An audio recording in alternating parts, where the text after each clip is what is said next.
आज हम बात करेंगे वेक्टर मल्टीप्लिकेशन पे। अब तक हमने ये देखा कि हम एक वेक्टर को जो है किसी दूसरे वेक्टर से जोड़ते कैसे हैं और हम एक वेक्टर को जो है किसी दूसरे वेक्टर में से घटाते कैसे हैं। हम एक वेक्टर को किसी दूसरे वेक्टर के साथ तभी जोड़ या घटा सकते हैं जब दोनों वेक्टर क्वांटिटी जो है वो सेम नेचर के हों। फॉर एग्जांपल, अगर आप फोर्स को जोड़ रहे हैं तो आप फोर्स को फोर्स के साथ ही जोड़ सकते हैं या फिर आप फोर्स को फोर्स के साथ ही घटा सकते हैं। आप फोर्स को वेलोसिटी के साथ जोड़ या घटा नहीं सकते। उसी तरह से जब हम एक स्केलर क्वांटिटी को जो है एक स्केलर क्वांटिटी के साथ जोड़ते या घटाते हैं तो उन्हें भी जो है सेम नेचर का होना होता है। जैसे कि अगर आप मास को जोड़ना चाहते हैं, मास क्या है? मास एक स्केलर क्वांटिटी है जिसका कि यूनिट जो है वो किलोग्राम होता है। तो आप किलोग्राम को जो है किलोग्राम के साथ ही जोड़ सकते हैं, आप किलोग्राम को जो है किलोमीटर के साथ नहीं जोड़ सकते हैं। तो चाहे वेक्टर क्वांटिटी को जोड़ना हो या फिर स्केलर क्वांटिटी को जोड़ना है या फिर घटाना ही क्यों ना हो, तो हम तभी जोड़ या घटा सकते हैं जब दोनों वेक्टर क्वांटिटी या स्केलर क्वांटिटी सेम नेचर का हो। लेकिन वेक्टर मल्टीप्लिकेशन में ऐसा कोई बात नहीं होता है। हम एक वेक्टर क्वांटिटी को जो है एक स्केलर क्वांटिटी के साथ मल्टीप्लाई भी कर सकते हैं और साथ ही साथ हम एक वेक्टर क्वांटिटी को जो है हम एक वेक्टर क्वांटिटी के साथ भी मल्टीप्लाई कर सकते हैं। फॉर एग्जाम्पल, मान लें कि यहां पर ये एक ऑब्जेक्ट है और इस ऑब्जेक्ट का जो मास है ये मास है m, और ये जो ऑब्जेक्ट है ये ऑब्जेक्ट मान लेते हैं कि यहां पर ये जो ऑब्जेक्ट है ये इस डायरेक्शन में मूव कर रहा है। तो इस ऑब्जेक्ट में कुछ एक्सेलरेशन है। चलिए मान लेते हैं कि यहां पर ये जो एक्सेलरेशन है वो है a। सो एक्सेलरेशन a है।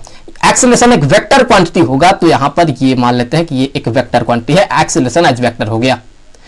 एक्सेलरेशन का जो डायरेक्शन है वो इधर है जिस डायरेक्शन में ये ऑब्जेक्ट मूव कर रहा है।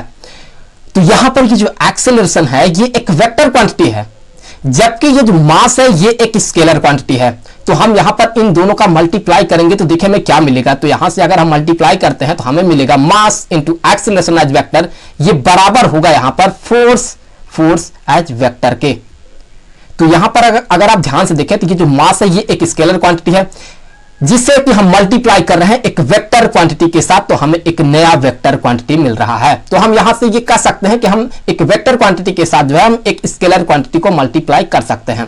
भले ही ये दोनों जो है सेम नेचर के ना हो फिर भी हम मल्टीप्लाई कर सकते हैं। इसी तरह से हम एक स्केलर क्वांटिटी के साथ जो है हम एक स्केलर क्वांटिटी को मल्टीप्लाई कर सकते हैं भले ही वो दोनों डिफरेंट नेचर के हों। जैसे मान लें कि अगर हम जो है मास को जो है मल्टीप्लाई करते हैं 1/1 अपान मान लेते हैं कि ये है वॉल्यूम। सो अगर हम इसको जो है इसके साथ मल्टीप्लाई करते हैं तो हमें क्या मिलेगा? हमें यहां से मिलेगा एक नया फिजिकल क्वांटिटी जो कि एक स्केलर क्वांटिटी होगा जो कि होगा यहां पर डेंसिटी। तो आप ध्यान से देखिए ये जो मास है ये एक स्केलर क्वांटिटी है और ये जो वॉल्यूम है ये भी एक स्केलर क्वांटिटी है। तो दोनों का जो नेचर है वो सेम नहीं है। तो डिफरेंट नेचर के भले ही हैं लेकिन हम फिर भी इन्हें जो है मल्टीप्लाई कर सकते हैं। तो अब आते हैं इस वेक्टर मल्टीप्लिकेशन पे। तो यहां पर जो है हम सबसे पहले ये देखेंगे कि हम एक वेक्टर क्वांटिटी के साथ जो है हम मल्टीप्लाई करेंगे एक रियल नंबर, एक प्योर रियल नंबर होगा। प्योर रियल नंबर कहने का जो मेरा मतलब है यहां पर वो ये है कि वो जो नंबर होगा उसका कोई यूनिट नहीं होगा। तो मान लें कि यहां पर जो है यहां पर एक सरफेस है और इस सरफेस पर जो है यहां पर एक ऑब्जेक्ट रखा हुआ है। चलिए मान लेते हैं कि यहां पर ये एक ऑब्जेक्ट रखा हुआ है जो कि मूव कर रहा है और ये जो ऑब्जेक्ट मूव कर रहा है वो इस डायरेक्शन में मूव कर रहा है और इसका जो है वेलोसिटी जो है, चलिए मान लेते हैं कि यहां पर इसका जो वेलोसिटी है, इस ऑब्जेक्ट का जो वेलोसिटी है, चलिए वेलोसिटी वेक्टर को डिनोट करते हैं वेक्टर ए से।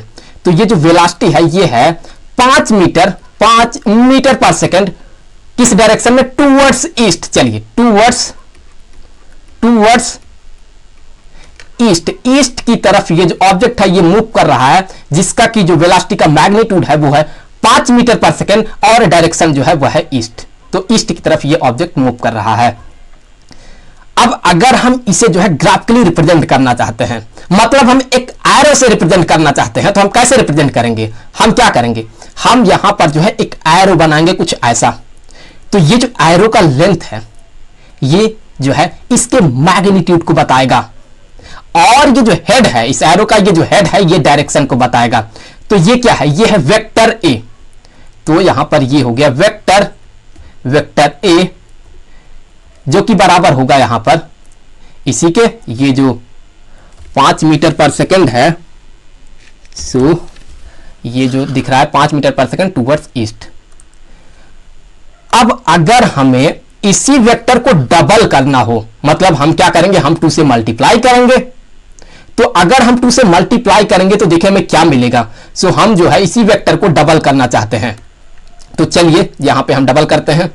तो 2 इनटू ये जो वेक्टर ए है, फिर ये वेलोसिटी वेक्टर है, तो अब ये बराबर किसके होगा, तो 2 हम यहां पर ये जो ए वेक्टर है, वेक्टर ए, ये जो वेलोसिटी वेक्टर है, इसके जगह पे हम क्या लिखेंगे, इसके जगह पे हम ये वाले लिखेंगे।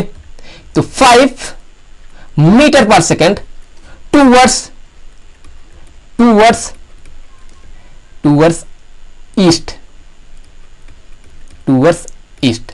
अब आप ध्यान से देखें तो ये जो वेलोसिटी वेक्टर ए है, ए वेक्टर ए, ये देखिए ये दो चीज से मिलकर बना हुआ है। एक तो ये 5 मीटर पर सेकेंड हो गया इसका मैग्नीट्यूड, और टूवर्ड्स ईस्ट ये हो गया इसका डायरेक्शन। और हमें जो है इसके साथ ये 2 को मल्टीप्लाई है, तो हम यहां पर 2 को मल्टीप्लाई किसके साथ करेंगे, हम 5 मीटर पर सेकेंड के साथ मल्टीप्लाई करेंगे या फिर टूवर्ड्स ईस्ट से हम मल्टीप्लाई करेंगे। अगर हम 2 को इस टूवर्ड्स ईस्ट के साथ मल्टीप्लाई करते हैं तो क्या इसका कोई फिजिकल सिग्निफिकेंस निकल के आएगा, कोई मतलब नहीं निकल के आएगा। ऐसा नहीं कि आप 2 से मल्टीप्लाई करेंगे ईस्ट के साथ तो ये वेस्ट बन जाएगा या फिर नॉर्थ बन जाएगा, कोई मतलब नहीं इसके साथ मल्टीप्लाई करने का।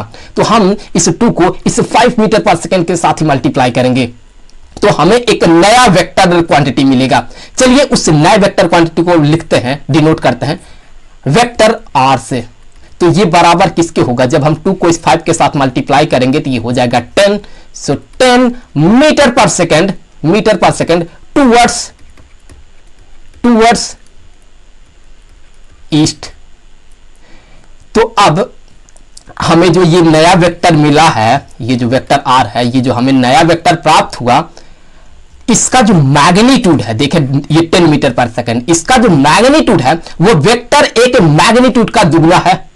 और उसका जो डायरेक्शन है ये अभी भी ईस्ट की तरफ है, डायरेक्शन सेम है। तो यहां से हम अगर इसे भी ग्राफिकली रिप्रेजेंट करना चाहे एरो से, तो हम कैसे रिप्रेजेंट करेंगे, हम इसी एरो को जो है डबल लेंथ में ड्रॉ करेंगे। हम कुछ ऐसा ड्रॉ करेंगे, ये हो गया, सो ये हो गया एरो। तो ये किसके लिए है, ये है वेक्टर आर, ये वेक्टर आर, ये बराबर होगा किसके, ये बराबर होगा 2a के। तो इसी वेक्टर ए को हमने यहां पे डबल कर दिया, तो ये किसके बराबर होगा, ये यहां पर जो है इसी के बराबर होगा। इसका जो मैग्नीट्यूड है, वेक्टर आर का जो मैग्नीट्यूड है वो है 10 मीटर पर सेकेंड, और डायरेक्शन जो है वो अभी भी है टूवर्ड्स ईस्ट। तो यहां से हम ये कह सकते हैं कि अगर हम एक वेक्टर क्वांटिटी के साथ जो है हम एक प्योर रियल नंबर को मल्टीप्लाई करते हैं, तो जो हमें नया वेक्टर मिलता है उसका जो मैग्नीट्यूड होता है वो पहले वेक्टर के मैग्नीट्यूड का उतना ही गुना बन जाता है जिस हम प्योर रियल नंबर से मल्टीप्लाई करते हैं, और जो डायरेक्शन होता है वो सेम रहता है। अगर इस केस में देखें, यहां पर हम क्या कर रहे हैं, हम इस वेक्टर के साथ जो है हम 2 को मल्टीप्लाई कर रहे हैं, इसीलिए इसका जो मैग्नीट्यूड है जो कि यहां पे नया वेक्टर बन रहा है, उसका जो मैग्नीट्यूड है वो है 10 मीटर पर सेकेंड। अगर हम 3 से मल्टीप्लाई करते तो ये बन जाता 15। तो यहां पर जितने से हम मल्टीप्लाई करेंगे उतना ही गुना होता जाएगा, इस नए वेक्टर का मैग्नीट्यूड और जो डायरेक्शन होगा वो सेम रहेगा। तो यहां से हम ये लिख सकते हैं कि जो नया वेक्टर बनता है, चलिए ये जो नया वेक्टर बनेगा, ये वेक्टर आर, ये बराबर होगा एन। एन क्या है, ये एक प्योर रियल नंबर है, इसका कोई यूनिट नहीं है। सो किसके साथ हम मल्टीप्लाई करेंगे, हम जिस वेक्टर के साथ मल्टीप्लाई करेंगे, तो यहां पर ये है वेक्टर ए। तो यहां पर इस तरह से हमें ये मिलता है। यहां पर अगर हम निगेटिव से मल्टीप्लाई कर दे, एक नंबर है, एक रियल नंबर है जो कि निगेटिव उसका वैल्यू है, अगर हम यहां पर -2 से मल्टीप्लाई करते तो हमें क्या मिलता है, हमें यहां पे मिलता है ये -10 मीटर पर सेकेंड। मतलब यह है कि अगर हम -2 से मल्टीप्लाई करते हैं, चलिए -2 इंटू ये होगा वेक्टर ए, तो ये बराबर होगा किसके, ये बराबर होगा -10 मीटर पर सेकेंड टूवर्ड्स ईस्ट। तो यहां पर अगर आप ध्यान से देखें, तो अगर हम किसी को कहें या फिर कहें कि कोई ऑब्जेक्ट है जो कि -10 मीटर/सेकंड के स्पीड से, इसका जो वेलोसिटी है, वेलोसिटी का मैग्नीट्यूड वो है -10 मीटर/सेकंड, इतने से इस वेलोसिटी से जो है मूव कर रहा है किस डायरेक्शन में? ईस्ट की तरफ। तो क्या इसका कोई मतलब है? -10 मीटर/सेकंड से मूव कर रहा है ईस्ट की तरफ, इसका कोई मतलब नहीं है। यहां पर ये जो निगेटिव है, ये सिर्फ इतना बता देता है कि उसका जो डायरेक्शन है वो चेंज हो गया है।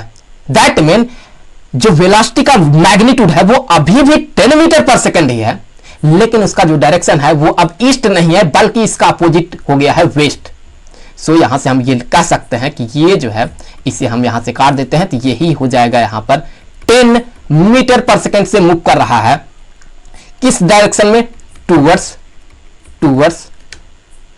वेस्ट, डायरेक्शन चेंज हो गया। तो अगर हम इसे जो है ड्रॉ करना चाहें तो हम इसे कैसे ड्रॉ करेंगे? इससे हम जो है कुछ ऐसे ड्रॉ करेंगे, हम इसका डायरेक्शन चेंज कर देंगे, मैग्नीट्यूड तो वही रहेगा, जितना यहां पर मैग्नीट्यूड है उतना ही रहेगा, लेकिन डायरेक्शन अपोजिट हो जाएगा।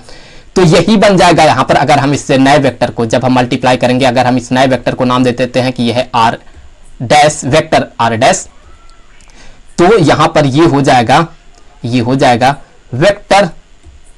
वेक्टर आर डैश, ये बराबर होगा किसके? ये बराबर हो जाएगा -2a वेक्टर ए के।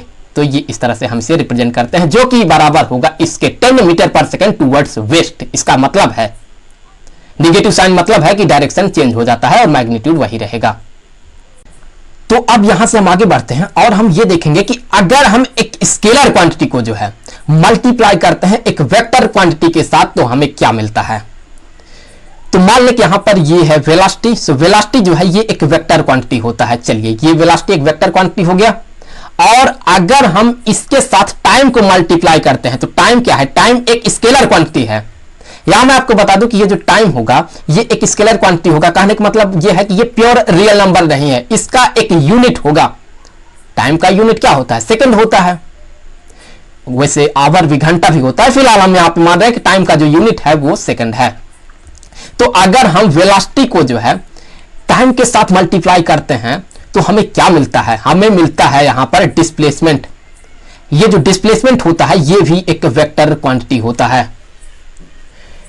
तो यहां पर ये जो ऑब्जेक्ट मूव कर रहा है, इसका जो वेलोसिटी का मैग्नीट्यूड है वो है 5 मीटर/सेकंड, और डायरेक्शन क्या है? डायरेक्शन है ईस्ट, ईस्ट की तरफ ये मूव कर रहा है। तो मान लें कि 3 सेकंड बाद ये जो ऑब्जेक्ट है ये यहां पे पहुंच गया। चलिए, 3 सेकंड बाद ये जो ऑब्जेक्ट है ये यहां पे पहुंच गया। तो टाइम कितना लगा? यहां से यहां तक आने में टाइम कितना लगा? टाइम लगा है 3 सेकंड। तो अब यहां से यहां तक का डिस्प्लेसमेंट कितना होगा वो पता करना है हमें। तो हम क्या करेंगे? हम यही जो फार्मूला है यही यूज करेंगे।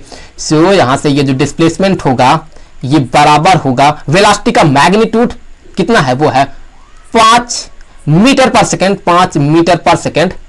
और हम इसको किसके साथ मल्टीप्लाई करेंगे? हम मल्टीप्लाई करेंगे ये जो यहां पे टाइम है, टाइम कितना है? 3 सेकंड, तो यहां पे हो गया 3 सेकंड।